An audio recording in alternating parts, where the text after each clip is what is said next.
दोस्तों, आज फिर मैं नई परख के दर्शकों को सीधा संबोधित करने वाला हूं। हमेशा की तरह मेरी बात बिना किसी लाग लपेट के, बिना किसी हेर-फेर के सीधी और सटीक होगी। दोस्तों, अमेरिका के राष्ट्रपति डोनाल्ड ट्रंप के सपनों में आजकल केवल ईरान के अयातुल्ला ही आते हैं। काला चोगा, सफेद या काली पगड़ी, दाढ़ी और फारसी बोलते हुए। ट्रंप जानते हैं कि इन बुरे सपनों से वे एक ही तरीके से मुक्त हो सकते हैं, अगर किसी तरीके से युद्ध बंद हो जाए और उनकी ज्यादा बेइज्जती भी ना हो। इसीलिए वे एक के बाद एक कलाबाजी खा रहे हैं और कलाबाजियां खाते-खाते वे अपनी उस प्रतिभा का प्रदर्शन करने लगे हैं, जिसे आम भाषा में थूक कर चाटना कहते हैं। ट्रंप की बेशर्मी तो कमाल की है। वे जिस थूक को चाट रहे हैं, उसके बारे में उनका कहना है, यह तो बड़ा स्वादिष्ट है। यही करने के लिए तो उन्होंने खाड़ी में युद्ध शुरू किया था। देखिए, 28 फरवरी को उन्होंने इजराइल के साथ मिलकर ईरान पर हमला शुरू किया था। आज स्थिति यह है कि उन्होंने ईरान को जितनी भी धमकियां दी थीं, जितने भी अपने लक्ष्य निर्धारित किए थे, वो एक भी पूरा नहीं कर पाए हैं। उन्होंने ईरान की 2-2,500 इमारतें गिरा दी, 3-4 हजार लोगों को मार दिया, 30-40 ईरान के नेताओं की हत्या कर दी, लेकिन इसके अलावा उन्हें कुछ भी प्राप्त नहीं हुआ है। अपने सारे लक्ष्यों को एक भी लक्ष्य को हासिल करने में विफल होने के बाद आज स्थिति यह है कि वो साफ तौर पे कह रहे हैं कि मैं 2-3 हफ्ते में इस युद्ध से बाहर निकल आऊंगा। इसे कहते हैं थूक कर चाटना और चाटे गए थूक को स्वादिष्ट बताना। उन्होंने इस मुहावरे को ही बदल दिया है। दोस्तों, अब मैं एक-एक करके आपको बताऊंगा कि डोनाल्ड ट्रंप ने क्या कहा था, लेकिन क्या हुआ, क्या थूका था और अब वो क्या चाटने जा रहे हैं।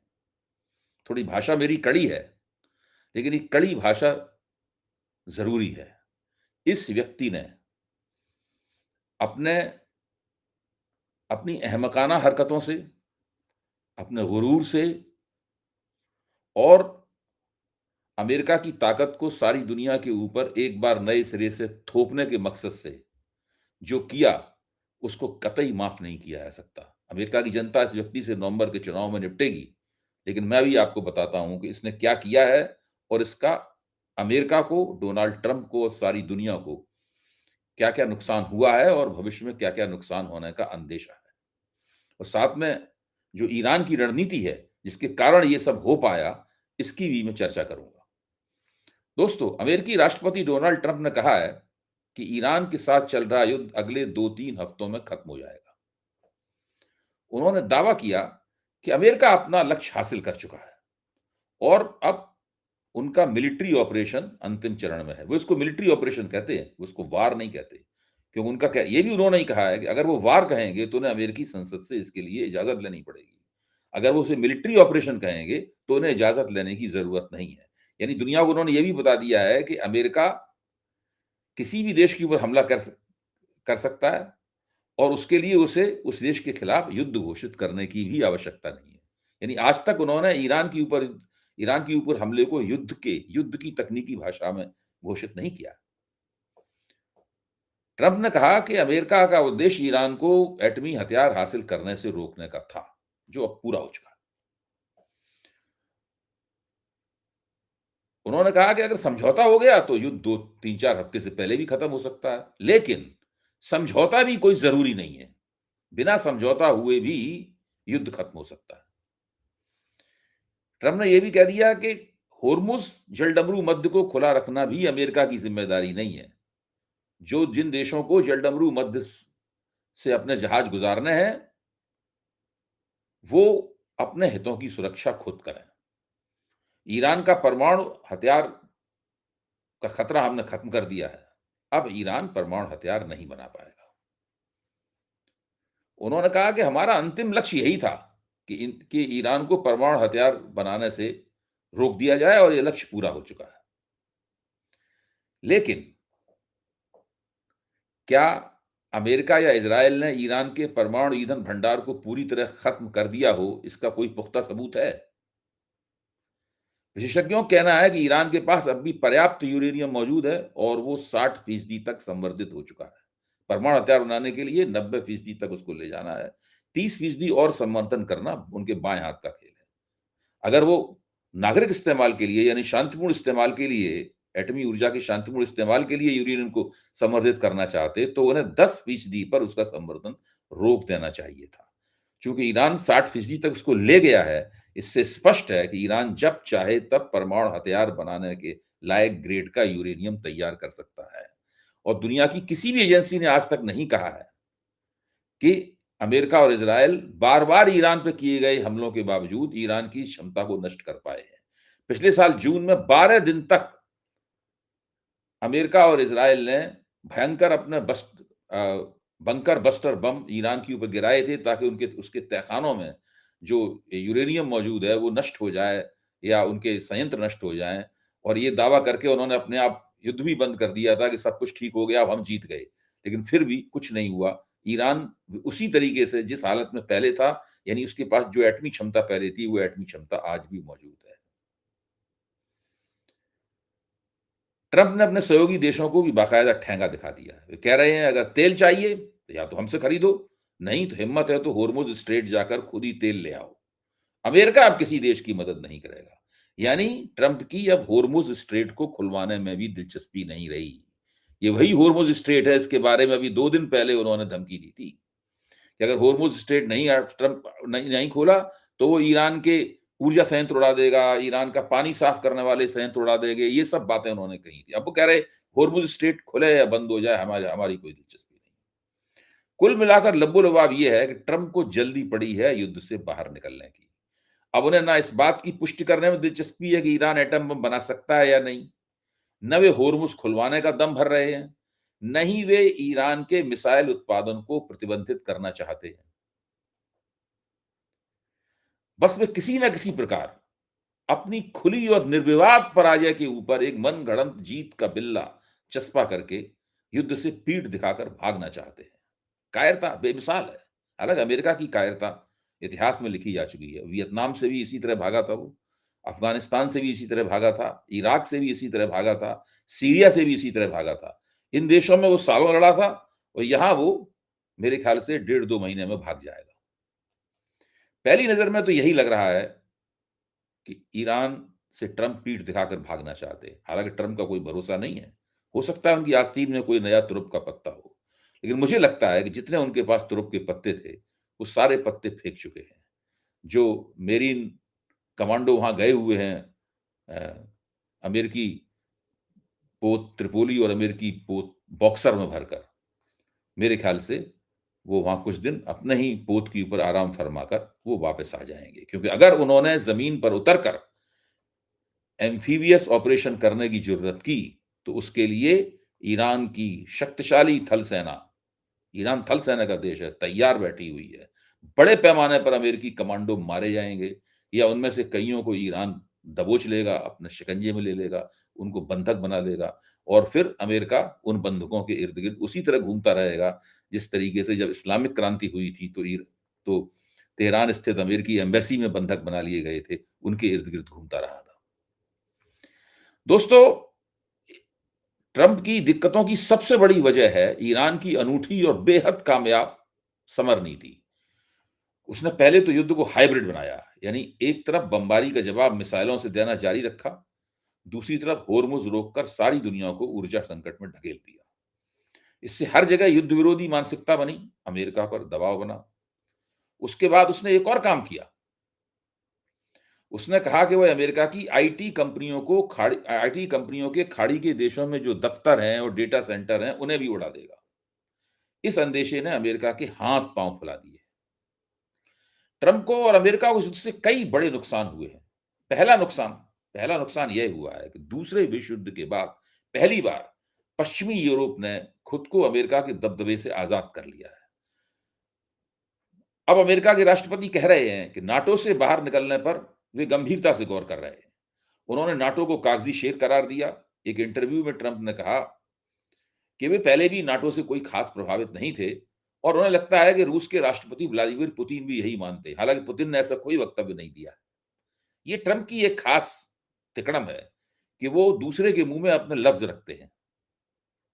आमतौर पर सारी दुनिया में ताकतवर लोग अपने लिए ये अधिकार सुरक्षित रखते हैं कि वो दूसरों दूसरों के वक्तव्य को भी अपने मुंह से कह सकें, भले ही वो दूसरे वो वक्तव्य ना दें। जो भी हो, इसका खामियाजा भी ट्रंप को निकट भविष्य में उठाना पड़ेगा। ट्रंप ने कहा कि अमेरिका हमेशा अपने साथियों के साथ खड़ा रहा है, लेकिन इस बार कोई भी अमेरिका के साथ नहीं आया। उन्होंने यूक्रेन का उदाहरण देते हुए कहा कि वहां भी अमेरिका ने मदद की थी, लेकिन अब वही समर्थन अमेरिका को नहीं मिल रहा है। ट्रंप का यह बयान तब आया है जब नाटो देशों ने ईरान की जंग में अमेरिका का साथ देने से पूरी तरह इनकार कर दिया है। स्पेन ने अमेरिका के लिए अपने अपना एयर स्पेस बंद कर दिया है, वहां से अमेरिकी जहाज नहीं गुजर सकते। यहां तक कि फ्रांस ने मना कर दिया है कि हमारे हवाई अड्डों पे आपको अपने जंगी जहाज उतारने की जरूरत नहीं है। अमेरिका चाहता था कि नाटो के देश होर्मुज स्ट्रेट खुलवाने के लिए वहां अपना युद्धपोत भेजें, लेकिन सब ने मना कर दिया। कुछ ने हिचक के साथ मना किया, कुछ ने तत्परता से मना कर दिया। यानी जो नाटो देश हैं, पश्चिमी यूरोप, अब अमेरिका के अंगूठे के तले नहीं है। दोस्तों, समस्या क्या है? समस्या कुछ भौगोलिक भी है। होर्मुज के पानियों में युद्ध करने के लिए कोई तैयार नहीं है, क्योंकि अगर ये युद्ध हुआ तो समुद्र के पानी के भीतर से गुजरने वाले 97% ग्लोबल डेटा के बंदोबस्त को नुकसान पहुंच सकता है। इंटरनेट की पाइप समुद्र के भीतर से जाते हैं, उसकी पाइपिंग समुद्र के भीतर से जाती है, यानी इंटरनेट डैमेज हो सकता है। अगर ऐसा हुआ तो सारी दुनिया में इंटरनेट स्लो हो जाएगा और विश्व अर्थव्यवस्था की उत्पादकता में बहुत भारी गिरावट आएगी। ट्रंप और अमेरिका को दूसरा सबसे बड़ा नुकसान यह हुआ है कि जिस ईरान के तेल पर वे कब्जा करना चाहते थे, वह न केवल अपना यानी दुनिया का 4% तेल अपने कब्जे में रखने में कामयाब रहा, बल्कि उसने होर्मुज पर नियंत्रण करके दुनिया में 20% तेल और 20% गैस के व्यापार को भी अपनी इजाजत के मातहत कर लिया है। अब ईरान तय करता है कि होर्मुज स्ट्रेट में शिपिंग के लिए जितना समुद्र की जो गहराई चाहिए, वो एक बहुत छोटा सा इलाका है और जो ईरान के दक्षिणी तट से जुड़कर जाता है। ईरान ने वहीं पर अपनी सुरंगें बिछाई हैं, वहीं अपने क्रूज मिसाइल तैनात किए हैं और ईरान ने वहां पर टोल बूथ बना दिया है। वो देखता है कि किस जहाज में कौन सा माल है। अगर तेल और गैस होता है तो वो देखता है किस देश का है, उसके हिसाब से होता है। अगर दूसरा माल है तो वो लोग उससे टोल टैक्स वसूलते हैं और वो टोल टैक्स होता है लाखों डॉलर में। यानी प्रतिदिन जितने जहाज वहां से गुजरते हैं वो सब ईरान को एक खिराज देते हैं, लाखों डॉलर का खिराज देते हैं, जो कि ईरान के अकाउंट में उसकी अपनी मुद्रा में जमा करना पड़ता है। जब वो जमा हो जाता है तब उनको वहां से निकलने की इजाजत दी जाती है। यानी ईरान ने कभी कल्पना भी नहीं की थी कि उसे इस प्रकार की आमदनी होगी। ईरान ने कभी कल्पना भी नहीं की थी कि वो होर्मुज स्ट्रेट के ऊपर इस तरीके से अपना कब्जा कर लेगा। दोस्तों, ट्रंप को तीसरा सबसे बड़ा नुकसान यह हुआ है कि अमेरिका की कमजोरियों पर पड़ा ताकत और महाशक्ति के दबदबे का पर्दा पूरी तरह फाश हो चुका है।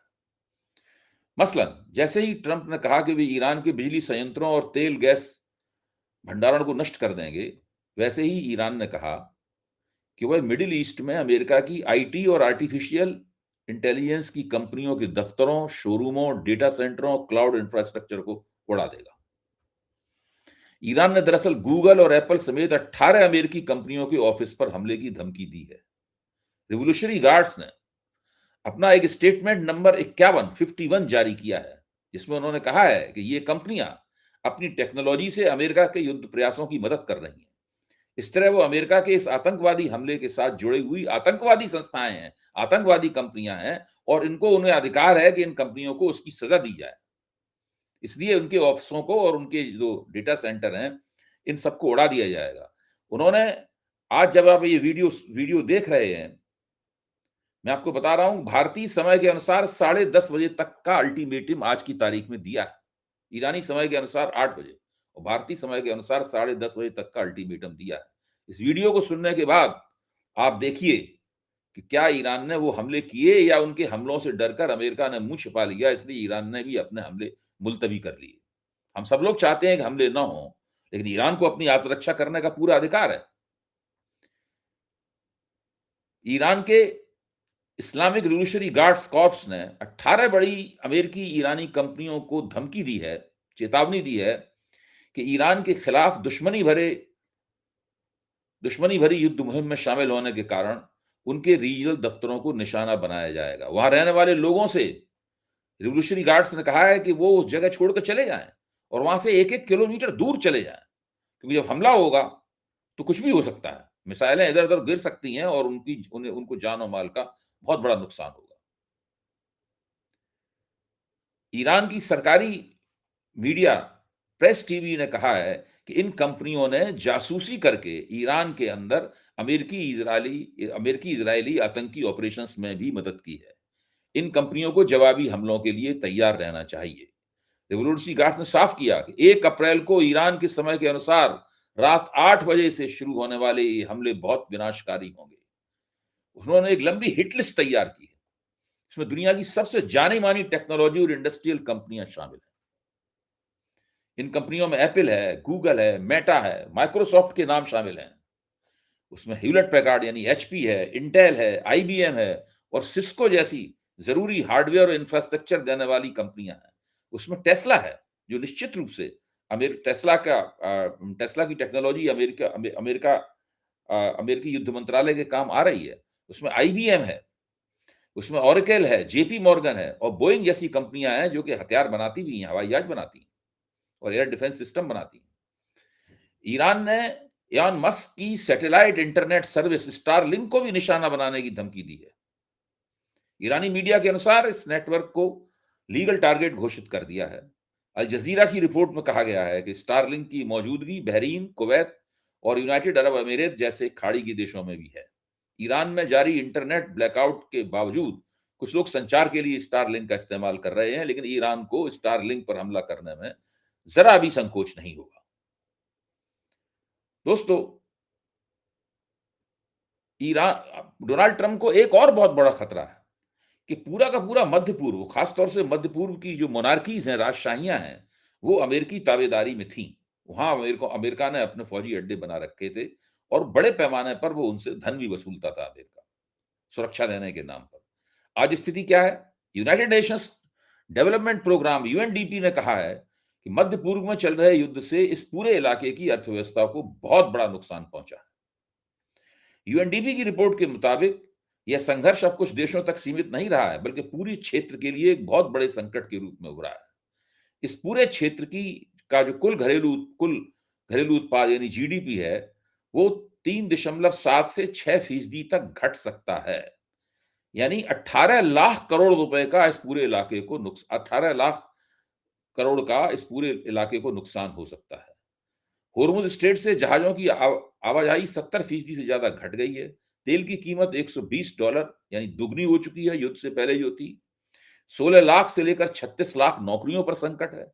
इसका सीधा मतलब है कि जो मध्य पूर्व विश्व पूंजीवाद का शोकेस बना हुआ था, उसकी चमक दमक पर युद्ध की राख और गर्द छा चुकी है। इसका एक मतलब यह भी है कि ट्रंप ने न केवल यूरोप का नेतृत्व खो दिया है, बल्कि वे मध्य पूर्व का नेतृत्व भी खो सकते हैं। दोस्तों, आज की सीधी बात खत्म करने से पहले मैं आपके चैनल नई परख के बारे में कुछ और भी कहना चाहता हूं।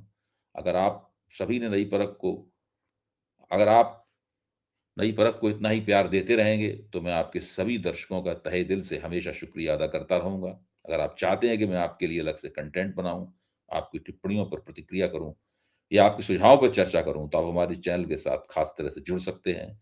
अगर आप नई परख चैनल का हिस्सा बनते हैं, तो आप मेरे वीडियो बाकी सब्सक्राइबरों से 1 घंटे पहले देख पाएंगे। मैं आपकी बातों का जवाब दूंगा, आपके लिए हर दिन स्पेशल शो करूंगा और आपके सुझाव अपने वीडियो में शामिल करूंगा। आज के लिए बस इतना ही। धन्यवाद।